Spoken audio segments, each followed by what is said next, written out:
નમસ્કાર મિત્રો, દેશ દુનિયા અને ગુજરાતના તાજા અને મહત્વના સમાચાર જાણવા માટે વિડીયોને એક લાઇક કરી ખેડૂત પોકેટ ન્યૂઝ ચેનલને સબસ્ક્રાઇબ કરી આપજો. ગુજરાતમાં હવામાનને લઈને આગામી દિવસો ભારે ઉથલપાથલ ભરેલા રહેવાના સંકેત મળી રહ્યા છે.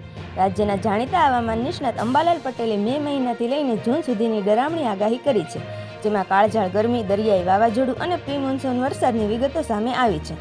11 મેથી રાજ્યમાં ગરમીનું જોર આક્રમક રીતે વધવાની શક્યતા છે. અંબાલાલ પટેલના જણાવ્યા મુજબ અમદાવાદ શહેરમાં આકરી ગરમી પડવાની શક્યતા છે, જ્યાં તાપમાન 45 ડિગ્રી સુધી જઈ શકે છે. ઉત્તર ગુજરાત અને પંચમહાલમાં પારો 43 થી 44 ડિગ્રીની આસપાસ રહેશે. જામનગર અને પશ્ચિમ સૌરાષ્ટ્રમાં 32-37 ડિગ્રીની વચ્ચેની તાપમાન રહેશે, જ્યારે જૂનાગઢમાં પણ ગરમીનો અહેસાસ વધશે. દક્ષિણ ગુજરાતમાં તાપમાન 32 થી 34 ડિગ્રીની વચ્ચે રહેવાની ધારણા છે. આજથી દેશમાં નવું પશ્ચિમી વિક્ષેપ સક્રિય થઈ રહ્યું છે, જેના કારણે 10 અને 11 મે દરમિયાન ઉત્તર ભારતના પર્વતીય વિસ્તારોમાં ભારે હિમવર્ષા થઈ શકે છે. ઉત્તર ભારતના હવામાનમાં આગામી 14 મે સુધી સતત પલટા જોવા મળશે. બંગાળની ખાડી અને અરબ સાગરમાં આજથી જ હલચલ તેજ બનશે. 15 અને 18 મે દરમિયાન ભારે વાવાઝોડું સર્જાઈ શકે છે. 23 મે સુધી દરિયામાં ઊંચા મોજા ઉછળવાની ચેતવણી અપાઈ છે.